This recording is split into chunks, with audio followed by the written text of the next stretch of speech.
এইটা হচ্ছিল বাগান বিলাস, বাগান বিলাস চত্বর, মুন্সি বাড়ির, মুন্সি আঙিনার বাগান বিলাস। এটা বুঝতে পারছো? এইটা হচ্ছিল এখানেই তো আমরা এই আঙিনায় তো এসে এসে বসি।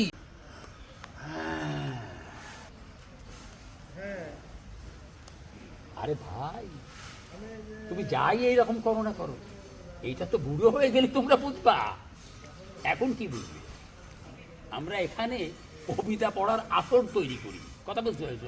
আমি, তারপর তোমার আর এক দাদু আছে না, কবি দাদু, ফজলু দাদু, তারপরে আবু জাফর দাদু, তারপরে নান্টু দাদু, কথা বুঝতে পেরেছ?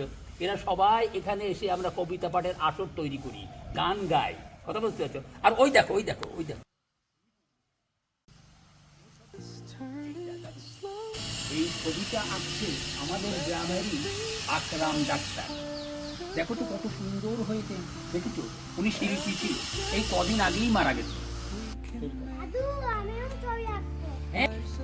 হ্যাঁ হ্যাঁ, তুমি এটা আঁকবা, তুমি আঁকবা, তোমার ক্যানভাসে সারা গ্রাম, সারা দেশ বিভোর মোহিত হয়ে যাবে।